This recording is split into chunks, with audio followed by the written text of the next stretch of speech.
बच्चों last class में हम लोगों ने स्टडी कर लिया था रिगार्डिंग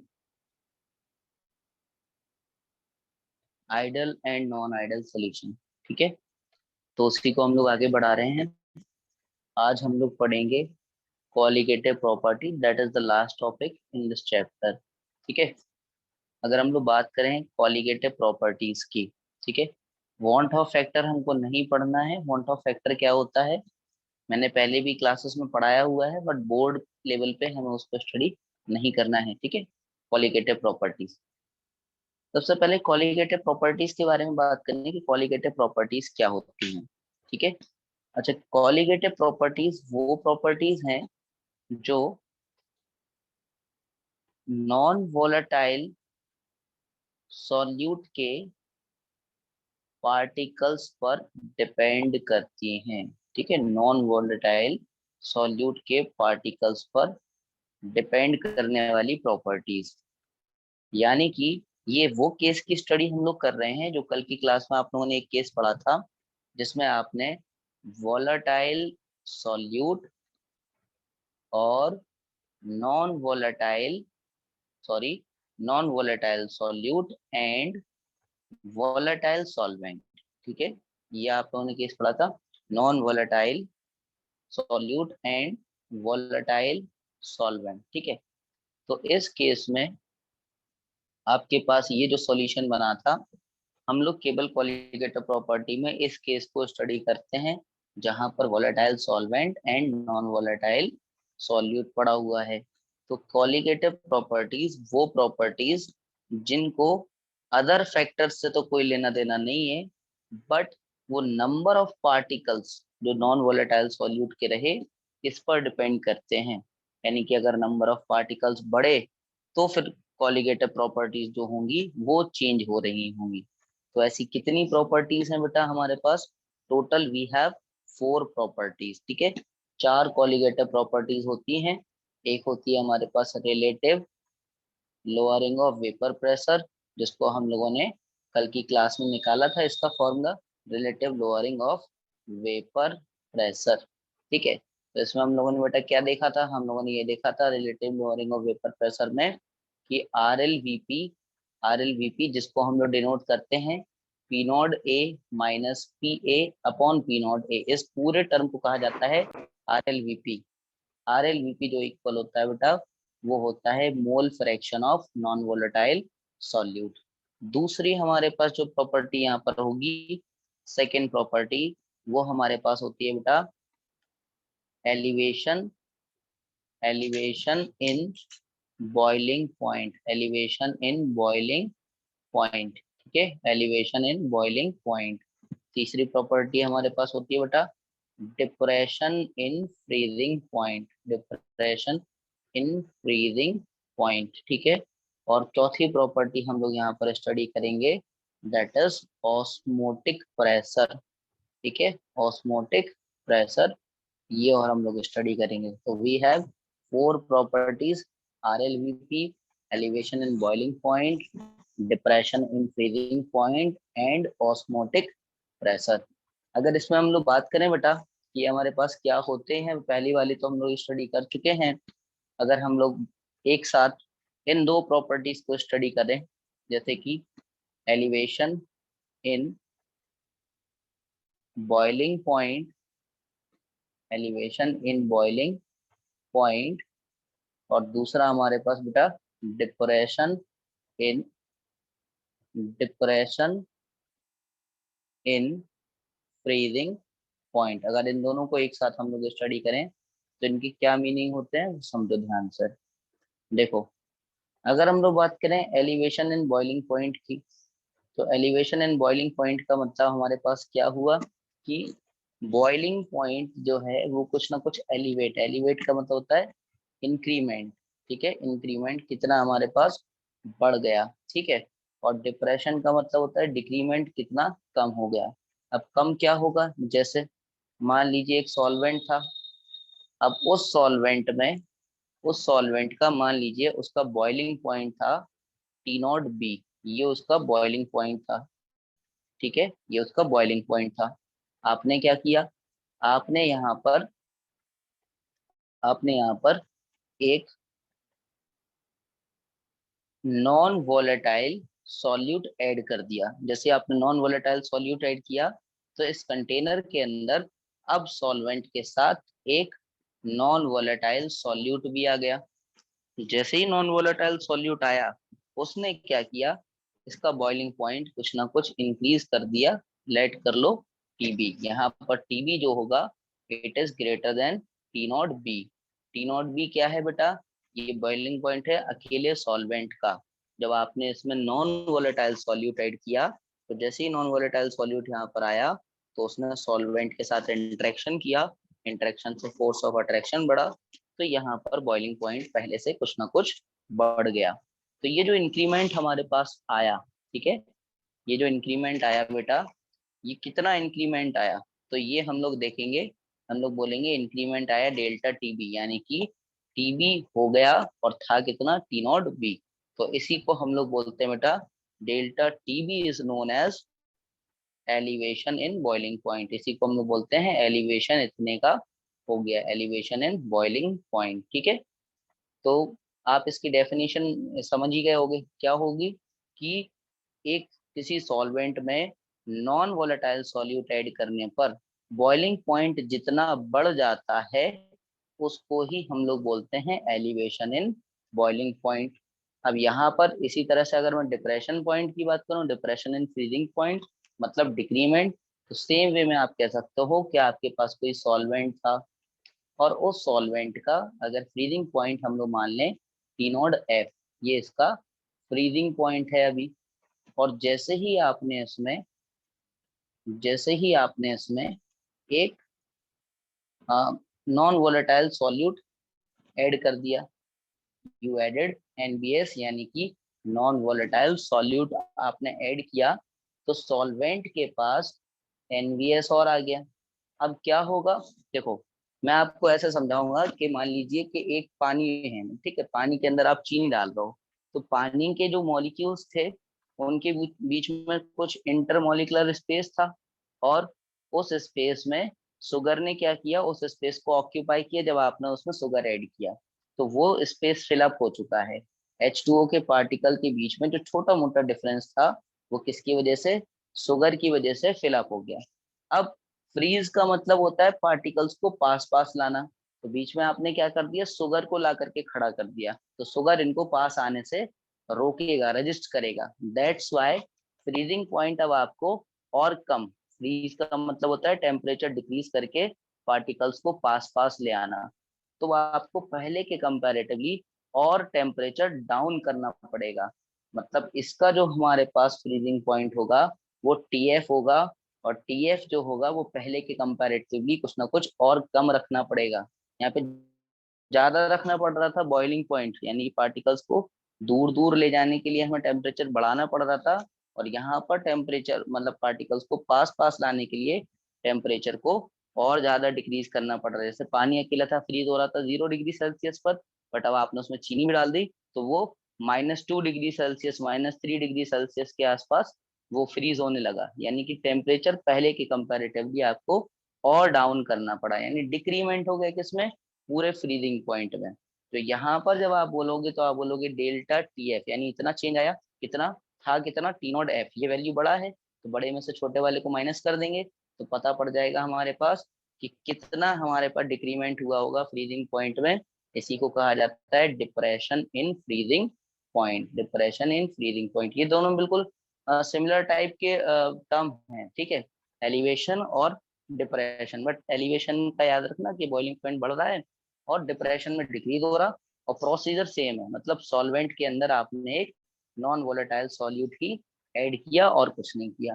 ठीक है, अब इसी में अगर हम लोग बात करें कि इसी में अगर हम लोग आगे चर्चा करें कि ये तो एलिवेशन और डिप्रेशन की बात हो गई, ठीक है, अगर इसी में हम लोग आगे चर्चा करें कि डेल्टा टीवी जो है, ये भी डायरेक्टली प्रोपोर्शनल होता है मोलैलिटी के, और डेल्टा टीएफ जो है, ये भी डायरेक्टली प्रोपोर्शनल होता है मोलैलिटी के। ठीक है, यहाँ पर एम जो है वो मोलैलिटी है, तो बोथ आर डायरेक्टली प्रोपोर्शनल, ये दोनों के दोनों क्या है, डायरेक्टली प्रोपोर्शनल हैं। तो वी कैन से कि delta TB it is equal to, यहाँ पर के भी एक कांस्टेंट आ जाएगा, इनटू मोलैलिटी, ये आपके पास आ जाएगा, और डेल्टा टी एफ जो है वो आपके पास बेटा आ जाएगा के एफ, यहाँ पर ये कांस्टेंट इनटू मोलैलिटी। ठीक है, तो ये हमारे पास डिफरेंस आ गया, मतलब ये एक फॉर्मूला आ गया, delta T B equal to K B into molality, और delta T F equal to K F into molality. ठीक है, अब यहाँ जो के बी है, यहाँ जो के बी है बेटा ये कांस्टेंट है। इस कांस्टेंट को हम लोग इस कांस्टेंट को हम लोग बोलते हैं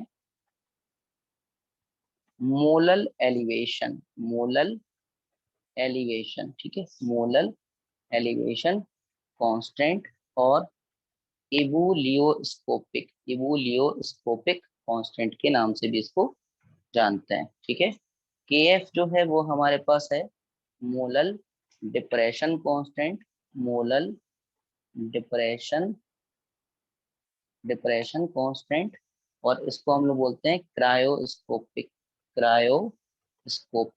कांस्टेंट इसको कहते हैं। ठीक है, क्रायोस्कोपिक कांस्टेंट। ठीक है, यहाँ पर इनके फॉर्मूले भी होते हैं, कल भी हम लोग जो न्यूमेरिकल लगा रहे हैं शाम वाली क्लास में, उसमें आपने देखा होगा कि ये जो हमारे पास डेल्टा टीवी में जो के बी आया है इस एक्सप्रेशन में, के बी का फॉर्मूला हमारे पास होता है R into T not B का square into molar mass of solvent.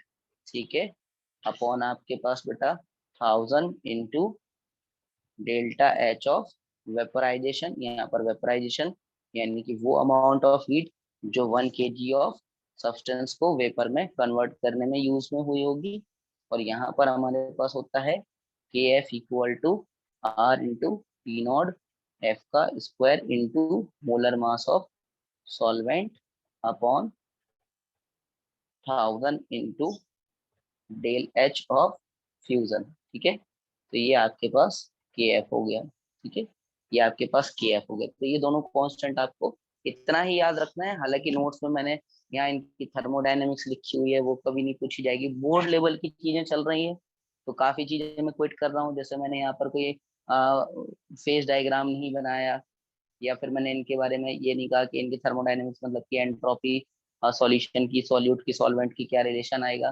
ठीक है, ये सारी चीजें हम लोगों ने स्टडी नहीं की। ठीक है, तो काफी सारी चीजें हम लोग बोर्ड के लिए नहीं स्टडी कर रहे हैं।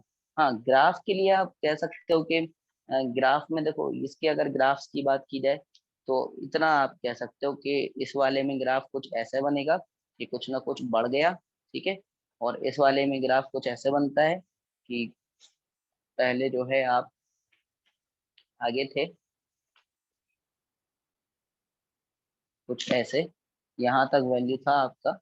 ठीक है, और यहाँ से कुछ ना कुछ ये डिक्रीज हो गया। ठीक है, तो इसमें मान लीजिए अगर आपने इस पॉइंट को मान रखा है, तो यहाँ से ये था आपके पास टी नॉट बी, और अगर इधर से आगे बढ़ा जाए तो ये आपके पास हो गया है टीबी। तो टीबी जो है यहाँ पर ग्रेटर हो रहा है टी नॉट बी से, और अगर यहाँ पर आपने इस पॉइंट को मान रखा था कि ये आपके पास टी नॉट एफ था, तो ये आपके पास हो गया टी एफ। ठीक है, तो ये कुछ ना कुछ टी एफ जो है वो हमारे पास कम हो गया टी नॉट एफ से, तो ये आपके पास एलिवेशन को दिखा रहा है, एलिवेशन को दिखा रहा है, और ये आपके पास बेटा डिप्रेशन को दिखा रहा है।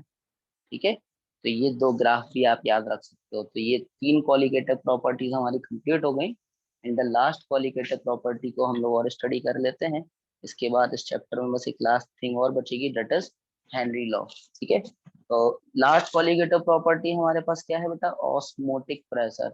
और ऑस्मोटिक प्रेशर की अगर हम लोग बात करें कि ऑस्मोटिक प्रेशर क्या होता है, तो ऑस्मोटिक प्रेशर की हम लोग बात करें तो देखो क्या होगा, osmotic pressure is represented by pi. इसको हम लोग बेटा पाई से लिखते हैं, और इसमें आप सीधे सीधे इतना याद रख सकते हो कि अगर किसी कंटेनर में, अगर कोई कंटेनर है, ठीक है, और उस कंटेनर में याद रखना कि उस कंटेनर में अगर आपने एक नॉर्मल मेम्ब्रेन लगाई, ये नॉर्मल मेम्ब्रेन है अभी, ठीक है, अगर आपने कोई नॉर्मल मेम्ब्रेन यूज किया, ऐसे कोई नॉर्मल मेम्ब्रेन लगा दी, ठीक है, तो अगर मेम्ब्रेन नॉर्मल है तब क्या होगा, तब सॉल्यूशन 1 अगर इधर भरा पड़ा है, यहाँ पर सॉल्यूशन 2 भरा पड़ा है, और दोनों सॉल्यूशन के डिफरेंट कंसंट्रेशन है C1 और C2, मान लेते हैं कि C1 is greater than C2, तब जिसका कंसंट्रेशन ज्यादा होगा, यानी यहाँ पर सॉल्यूट के पार्टिकल इस तरफ भागने लगेंगे, दूसरे साइड सॉल्यूट भागने लगेगा, यहाँ पर हमारे पास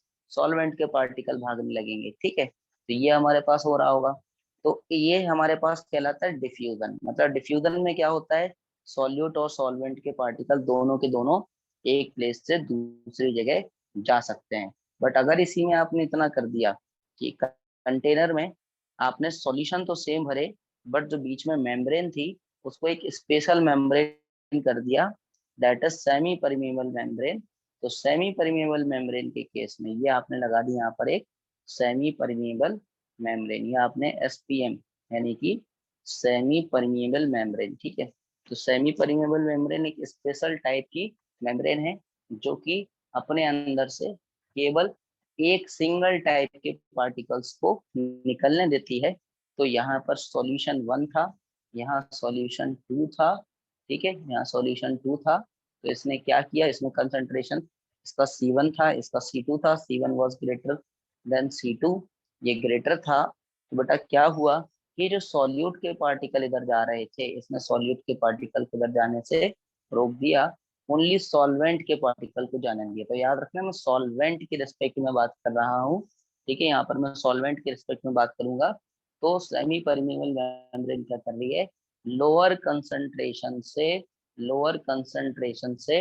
हायर कंसंट्रेशन की तरफ किसको जाने को अलाउ कर रही है बेटा, लोअर कंसंट्रेशन से हायर कंसंट्रेशन की तरफ सॉल्वेंट के पार्टिकल। याद रखना I am talking about regarding solvent. ठीक है, मैं सॉल्वेंट के रिगार्डिंग चल रहा हूँ। तो याद रखना कि लोअर कंसंट्रेशन से हायर कंसंट्रेशन अगर वर्ड बोला जाए तो सॉल्वेंट के रिगार्डिंग बात चल रही है। ठीक है, तो सॉल्वेंट के रिगार्डिंग हमारे पास बात चल रही है। अगर इसमें सॉल्वेंट को रोक दिया जाता और सॉल्यूट को ही जाने दिया जाता, तो आप कहते हैं हायर कंसंट्रेशन से लोअर कंसंट्रेशन की तरफ सॉल्यूट को अगर जो जाने दें। ठीक है, क्योंकि सेमी परमेबल मेम्ब्रेन केवल एक टाइप के पार्टिकल को अपने अंदर से निकलने देती है। ठीक है, तो अगर लोअर कंसंट्रेशन से हायर कंसंट्रेशन की तरफ सॉल्वेंट के पार्टिकल को जाने दे रहा है, तो हम लोग इसको बोलते हैं ऑस्मोसिस प्रोसेस। ठीक है, और ऑस्मोसिस के मैंने 2-3 फॉर्मूले लिखवाए हैं, जिसमें से pi is equal to CRT जो है ये मोस्ट इम्पॉर्टेंट फॉर्मूला है। और मैंने ये भी कहा है कि अगर दो डिफरेंट कंसंट्रेशन वाले हमारे पास सॉल्यूशन हैं, ठीक है, मतलब अगर आपको दो डिफरेंट कंसंट्रेशन वाले सॉल्यूशन दे दे और एक तरफ ओनली सॉल्वेंट वर्ड यूज कर दे, एक तरफ ओनली सॉल्वेंट वर्ड यूज कर दे, दूसरी तरफ पूरा सॉल्यूशन है, तब हम लोग C1 माइनस C2 कर देते हैं, pi is equal to C1 minus C2 RT। ठीक है, यहाँ पर R लिखा हो सकता है या R के प्लेस पर S भी लिखा हुआ हो सकता है।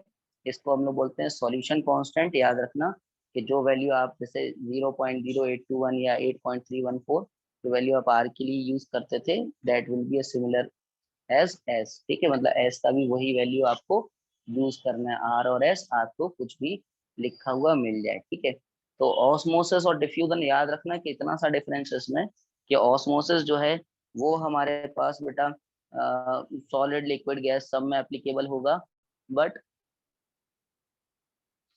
बट यहाँ पर जो सॉरी डिफ्यूजन में सभी तरह के सब्सटेंस यूज हो सकते हैं, बट ऑस्मोसिस में केवल और केवल एक सॉल्यूशन की बात चल रही होगी।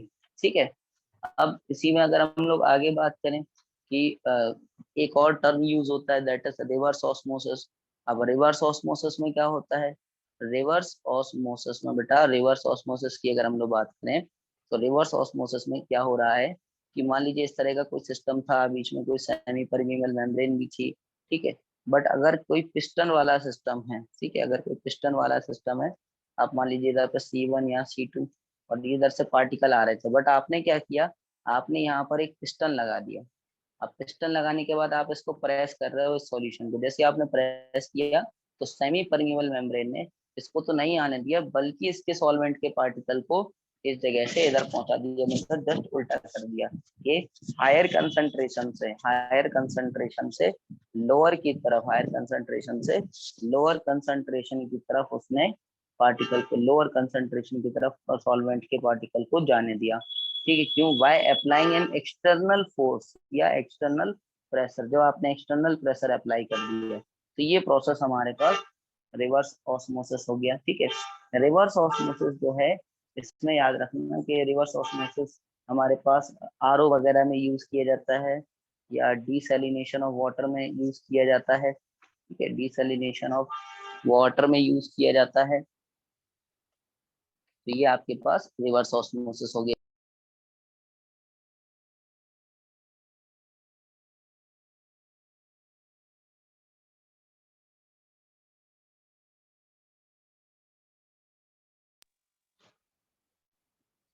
अब इसमें बेटा कुछ और टर्म्स यूज होते हैं। ठीक है, इसमें कुछ और टर्म्स यूज होते हैं, जैसे कि हमारे पास आइसोटोनिक सॉल्यूशन। ठीक है, दो सॉल्यूशन के कंपैरेटिवली आइसोटोनिक कह सकते हैं, या उनमें से एक हमारे पास हाइपर भी कहला सकता है, हाइपरटोनिक। ठीक है, या हमारे पास हाइपोटोनिक। तो ये तीन तरह के वर्ड यूज होते हैं regarding to solution which have some value of osmotic pressure. अगर दो सॉल्यूशन में आप ऑस्मोटिक प्रेशर को कैलकुलेट करने जा रहे हो, तो अगर पहले केस में pi one equal to pi two ये अगर सेम आ जाए, ठीक है, याद रखना कि ऑस्मोटिक प्रेशर का जो वैल्यू है, मतलब जो भी यूनिट है, वो हमारे पास नॉर्मल वाले प्रेशर जैसा ही आता है। मतलब कि जैसे ऑस्मोटिक प्रेशर की बात करें तो उसका यूनिट भी आप एटीएम या पास्कल जो भी आप यूज करोगे, तो प्रेशर का जो यूनिट होता है सेम होता है। ठीक है, तो आइसोटोनिक सॉल्यूशन में pi one equal to pi two, यानी कि दोनों सॉल्यूशन के जो ऑस्मोटिक प्रेशर कैलकुलेट किए गए होंगे दोनों सेम आएंगे। बट अगर किसी का वैल्यू ग्रेटर आ जाए, तो इसको हम लोग बोलेंगे हाइपो, जिसका वैल्यू हाइपर, जिसका वैल्यू ज्यादा होगा वो हाइपर होगा, हाइपर मतलब ज्यादा। ठीक है, और इसका वैल्यू हाइपो, ये लेस हो गया, तो जो हमारे पास लेस हो जाएगा उसको हम लोग हाइपोटोनिक, यानी कि यहाँ पर अगर मैं ऐसे लिख दूं तो ये कंपैरेटिवली उसमें कहलाएगा हाइपर, जिसके पास ज्यादा वैल्यू है। ठीक है, हाइपर वाला वो है जिसके पास ज्यादा वैल्यू है, जिसके पास कम है उसको हम लोग हाइपो बोलेंगे। तो ये भी टर्म आपको याद रखना है। ठीक है, हम लोग बात करें यहाँ पर हेनरी लॉ की, यहाँ पर हम लोग बात करें हेनरी लॉ की। ठीक है, तो अगर हेनरी लॉ की यहाँ पर चर्चा की जाए, देखो हेनरी लॉ क्या होता है। ठीक है, तो हेनरी लॉ बेटा हमारे पास ये कहता है कि अगर आप किसी गैस को, याद रखना गैस की बात हो रही है, अगर आप किसी गैस को किसी लिक्विड के अंदर अंदर डिसॉल्व कर रहे हो, डिसॉल्व कर रहे हो, ठीक है, अगर आप किसी गैस को लिक्विड के अंदर डिसॉल्व कर रहे हो, तब गैस की वजह से क्रिएट हुआ पार्शियल प्रेशर जो होगा, it is directly proportional to mole fraction of the gas in the solution. मतलब क्या हो रहा कि आपके पास अगर एक कंटेनर के अंदर, ठीक है, अगर इस कंटेनर के अंदर मान लीजिए एक लिक्विड भरा पड़ा था, आपने इसके अंदर गैस डिसॉल्व करना स्टार्ट की, गैस की वजह से इस कंटेनर में एक पार्शियल प्रेशर आ रहा है, तो वो उसके क्वांटिटी पर के जितनी ज्यादा गैस बढ़ेगी उतनी ज्यादा उसका पार्शियल प्रेशर होगा। ठीक है, और उसका दूसरा स्टेटमेंट, मतलब इसको ऐसे भी कहा जाता है कि किसी गैस की जो सॉलिबिलिटी है, किसी गैस की जो सॉलिबिलिटी है, सॉलिबिलिटी के ऊपर अपन आने वाले हैं कि सॉलिबिलिटी का मीनिंग क्या होता है, किसी गैस की जो सॉलिबिलिटी है किसी लिक्विड में, किसी लिक्विड में, ठीक है, तो ये डायरेक्टली प्रोपोर्शनल होती है, ठीक है, उस टेम्परेचर के जिस पर आप, जिस टेम्परेचर पर आप इसको डिसॉल्व कर रहे हो। ठीक है, मतलब for example if you are, आपके पास कोई लिक्विड पड़ा हुआ है वाटर, और वाटर के अंदर आप O2 डिसॉल्व करने की कोशिश कर रहे हो। ठीक है, तो मान लीजिए आप 25 डिग्री सेल्सियस पे कर रहे हो, तो इतने टेम्परेचर पे तो ये जितना भी डिसॉल्व हो रहा है, हो रही होगी इसकी सॉलिबिलिटी, तो इसी पर्टिकुलर टेम्परेचर पे ज्यादा से ज्यादा हो सकती है। बट अगर आपने टेम्परेचर चेंज कर दिया, मान लीजिए 30 कर दिया, तो इसकी सॉलिबिलिटी इफेक्टेड हो जाएगी, यानी कि ये टेम्परेचर पर भी डिपेंड करती है सॉलिबिलिटी। ठीक है, और अगर इसका मैथमेटिकल रिलेशन देखा जाए, तो मैथमेटिकल रिलेशन क्या है, partial pressure is directly proportional to mole fraction. ठीक है, और यहाँ पर जो सॉलिबिलिटी टर्म है, ये जो सॉलिबिलिटी टर्म है, तो सॉलिबिलिटी का मतलब होता है कि 1 kg और 1 लीटर, 1 लीटर 1 kg और 1 लीटर सब्सटेंस के अंदर कितना सॉल्यूट को आप, कितना अमाउंट ऑफ सॉल्यूट को, मैक्सिमम कितना अमाउंट ऑफ सॉल्यूट आप डिसॉल्व कर सकते हो। ठीक है, फॉर एग्जांपल आपके पास वाटर है, ठीक है, और वाटर के अंदर आप शुगर ऐड कर रहे हो, और टेम्परेचर आपने स्पेसिफिक यानी कि रूम टेम्परेचर पे ही काम कर रहे हो, टेम्परेचर चेंज नहीं कर रहे हो। तो मान लीजिए 1 kg आपने वाटर ले रखा है, तो 1 kg के अंदर मान लीजिए आपके पास 300 ग्राम के आसपास डिजोल्व हो गई। ठीक है, तो अब इससे ज्यादा नहीं हो सकती। बट आपने एक कंटेनर के अंदर, अब आपको पता पड़ गया 1 kg वाटर नॉर्मल टेम्परेचर पर 300 ग्राम शुगर को डिजोल्व कर सकता है। बट आपने अगर 1 kg वाटर ही लिया और इसमें केवल अभी 200 ग्राम शुगर को ऐड किया, मतलब अभी इसके अंदर और डिजोल्व किया जा सकता है। आपने इसको अधूरी स्टेट में छोड़ दिया, जिसमें मैक्सिमम वैल्यू यहाँ पर ऑक्यूपाई नहीं हुई सॉल्यूट की। तो आप इसके लिए वर्ड यूज करोगे कि ये जो है अभी हमारे पास जो है अनसैचुरेटेड स्टेट में है। मतलब क्या है कि अभी इसमें और सॉल्यूट ऐड करने की गुंजाइश है, कैपेबिलिटी।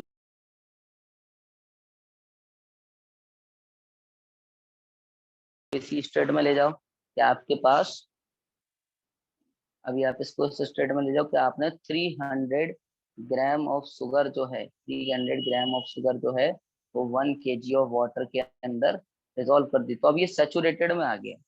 ठीक है, अब ये सेचुरेटेड मतलब अब आप इसमें और शुगर ऐड नहीं कर सकते।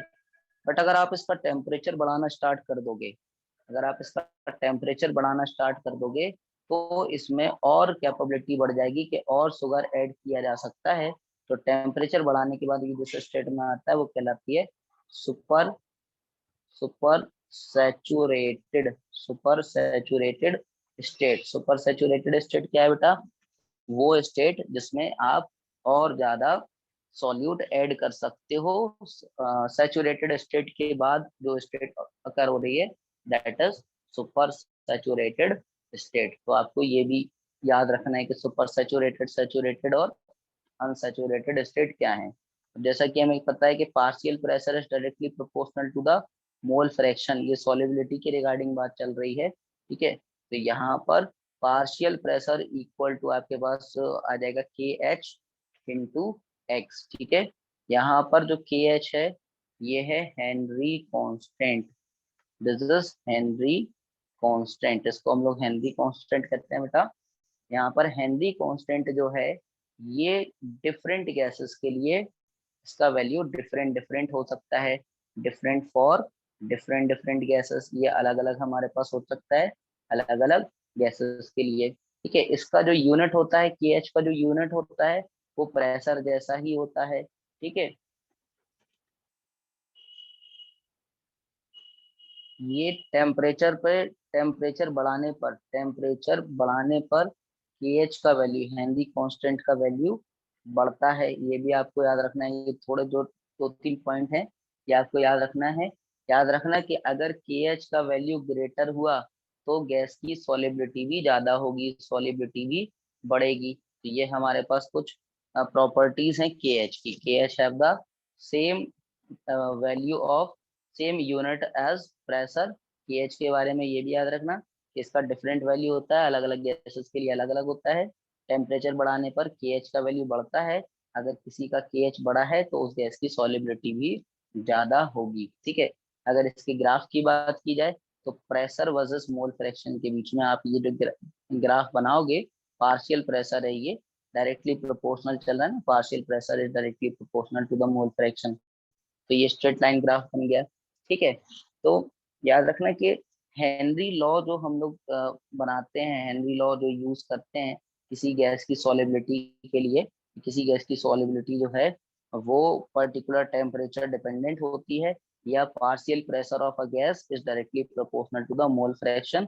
ये वो पार्शियल प्रेशर है जो सॉल्यूशन के अंदर, सॉल्वेंट के अंदर क्रिएट हुआ आफ्टर एडिंग अ गैस। ठीक है, तो गैस की क्वांटिटी बढ़ने से पार्शियल प्रेशर बढ़ेगा। ठीक है, तो हेनरी लॉ जो है वो ऐसी जगह अप्लाई नहीं करना जहां पर प्रेशर का वैल्यू काफी हाई हो। जहां प्रेशर काफी हाई होता है वहां पर हेनरी लॉ अप्लाई नहीं हो पाता है। टेम्परेचर अगर बहुत लो कर दिया तब भी हेनरी लॉ अप्लाई नहीं हो पाएगा। ठीक है, गैस जो है हमारे पास, गैस जो है वो हाईली सॉल्युबल नहीं होना चाहिए वाटर के अंदर, हाईली सॉल्युबल नेचर की नहीं होना चाहिए। ठीक है, कि आपने नॉर्मल टेम्परेचर पे लिया और वो बहुत ज्यादा सॉल्युबल हो गई, तो हाईली सॉल्युबल नहीं होना चाहिए, नॉर्मल सॉल्युबल तो वो चल जाएगी, ठीक है। एक और चीज, यहाँ पर जो भी आप गैस ले रहे हो वो रिएक्ट ना करे, केवल डिजोल्व हो, वो रिएक्शन में पार्टिसिपेशन ना करने लगे सॉल्वेंट के साथ, वो ओनली डिजोल्व हो रही हो। तो ये हेनरी लॉ के रिगार्डिंग बात हो गई। हेनरी लॉ के आप दो तीन एग्जांपल भी याद कर सकते हो, जैसे कि हमारे पास CO2 जो डिजोल्व होती है कोल्ड ड्रिंक में, या फिर वो एक जो हमारे पास एक्वाटिक लाइफ जो होती है, एक्वाटिक लाइफ जो है वो मोर कंफर्टेबल होती है हमारे पास कोल्ड वाटर में, ठीक है, क्योंकि वहाँ पर सॉलिबिलिटी O2 की बढ़ जाती है, ठीक है। और हमारे पास जो हायर एल्टीट्यूड पर लोग रहते हैं, हायर एल्टीट्यूड पर जो लोग रहते हैं, ठीक है, तो उनके ब्लड में ऑक्सीजन की जो क्वांटिटी है, O2 जो डिजोल्व होती है वो कम हो जाता है, ठीक है, O2 कम हो जाता है, जिस वजह से उनको एनोक्सिया हो जाता है, ठीक है। और जो हमारे पास स्कूबा डाइवर होते हैं, ठीक है, तो वो अपने साथ हीलियम गैसेस को भी लेकर के चलते हैं, ताकि O2 उनके ब्लड में जो है वो अगर प्रॉपर तरीके से डिजोल्व नहीं हो पाए तो हीलियम उनको हेल्प कर दे, ठीक है। तो ये हमारे पास हेनरी लॉ हो गया, ठीक है। तो ये सारी चीजें आप रिकॉल कर लेना। मैंने देखो आपको क्या क्या बताया, मैं आपको एक बार लास्ट बार ये बता दूं कि इस चैप्टर में आपने क्या क्या स्टडी किया। ये चैप्टर अपना कंप्लीट हो गया, बट शाम वाली क्लासेस में इसके ऑब्जेक्टिव अभी चलेंगे। तो ये चैप्टर अपना कंप्लीट हो गया। इस चैप्टर में देखो आपने क्या पढ़ लिया, आपने पढ़ लिया कि जो हमारे पास सॉल्यूशन है वो एक होमोजीनियस मिक्सचर है, इसके अंदर टर्म यूज होते हैं होमोजीनियस मिक्सचर में बेटा, सॉल्यूट सॉल्वेंट टर्म यूज होते थे, ठीक है। इसके कुछ कंसंट्रेशन टर्म्स आपने देखे, कंसंट्रेशन टर्म्स,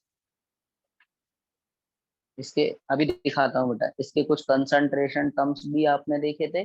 अगर कंसंट्रेशन टर्म्स की हम लोग बात करें तो कंसंट्रेशन टर्म्स हमारे पास मास रिलेटेड थे, कुछ हमारे पास वॉल्यूम रिलेटेड थे, और उनके कुछ फॉर्मूले थे, ठीक है, आपने ये पढ़ा इसमें। और बेटा आपने इसमें क्या पढ़ा, आपने यहाँ पर सीधे पढ़ा वेपर प्रेशर का कॉन्सेप्ट, ठीक है, वेपर प्रेशर क्या होता है, ठीक है, वेपर प्रेशर। फिर वेपर प्रेशर को हम लोगों ने दो केस में स्टडी किया, ठीक है, दो केसेस में स्टडी किया था, एक तो नॉन वोलेटाइल सॉल्यूट के साथ वोलेटाइल सॉल्वेंट, और दूसरे केस में आपने पढ़ा था वोलेटाइल सॉल्यूट के साथ ही वोलेटाइल सॉल्वेंट। फिर आपने इसी बेसिस पर यहीं पर आपने राउल्ट लॉ भी लगाया था, यहीं पर राउल्ट लॉ आ गया था। फिर आपने पढ़ा ideal and non ideal solution, ideal and non ideal solution, ये भी आपने पढ़ा कि आइडियल नॉन आइडियल सॉल्यूशन क्या होते हैं, ठीक है, जो राउल्ट लॉ को फॉलो कर रहे थे और जो राउल्ट लॉ को फॉलो नहीं कर रहे थे। नॉन आइडियल वाले केस में आपने पॉजिटिव और नेगेटिव डेविएशन पढ़ा, और जब आप ये पढ़ रहे थे तो यहीं पर आपने एक टर्म एजियोट्रोप के बारे में पढ़ा कि एजियोट्रोप वो मिक्सचर हैं जो हमारे पास मैक्सिमम डेविएशन दिखाते हैं फ्रॉम राउल्ट लॉ, ठीक है, ये मैक्सिमम डेविएशन हमारे पास दिखाते हैं। एक ऐसा मिक्सचर जो कि किसी कांस्टेंट टेम्परेचर पर ही बॉयल होता है, उसको एजियोट्रोपिक मिक्सचर कहा जाता है। मैंने आपसे कहा था कि पॉजिटिव और नेगेटिव डेविएशन के कुछ एग्जांपल्स लर्न कर लेना, ये एग्जांपल्स काफी हेल्प करेंगे, डायरेक्टली पूछे जाते हैं। फिर आपने कॉलिगेटिव प्रॉपर्टीज को स्टडी किया आज की क्लास में। कॉलिगेटिव प्रॉपर्टीज आपने देखा कि चार तरह की होती हैं, RLVP, ठीक है, और एलिवेशन इन बॉइलिंग पॉइंट, ठीक है, और डिप्रेशन इन फ्रीजिंग पॉइंट, और ऑस्मोटिक प्रेशर, ये चार आपने कॉलिगेटिव प्रॉपर्टी पढ़ी। और लास्ट आपने इसमें पढ़ा हेनरी लॉ, ठीक है। इसके अलावा कई सारी चीजें नोट्स में दी हुई हैं, आपको उन सबको प्रिपेयर नहीं करना है, बोर्ड लेवल पे बस आपको इतनी इतनी चीजों को आपको प्रिपेयर कर लेना है। बाकी मैं ऑब्जेक्टिव क्वेश्चन आपको लगवा रहा हूँ, तो उस क्लास से आप कवर कर सकते हो सारी चीजों को, ठीक है। तो नेक्स्ट क्लास में हम लोग P ब्लॉक स्टार्ट करेंगे।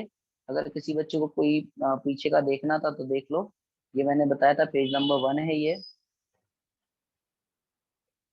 पेज नंबर 2, ये पेज नंबर 3, सर सर ये 4, हाँ हाँ, सर एमोनिया और HCl में हेनरी लॉ लगेगा? किसमें बेटा, एमोनिया और HCl में, हाँ अमोनिया और एल्केन में, HCl HCl में हाइड्रोक्लोरिक। हाँ, लग सकता है बेटा। लेकिन उनकी हाई सॉल्युबिलिटी है ना वाटर में। हाई सॉल्युबिलिटी होती है। नहीं तो अमोनिया जो है बेटा वो एक गैसियस सब्सटेंस है, तो वाटर के अंदर अमोनिया कहाँ से हाईली सॉल्युबल हो गया?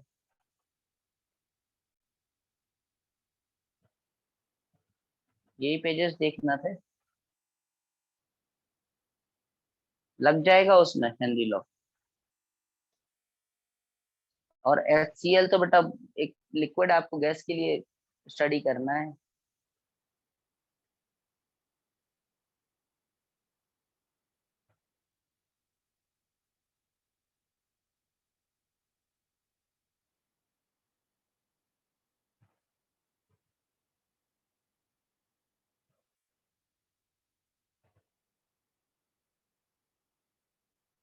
तो ये जो भी पेजेस थे ये आप स्क्रीनशॉट ले लेना, ठीक है।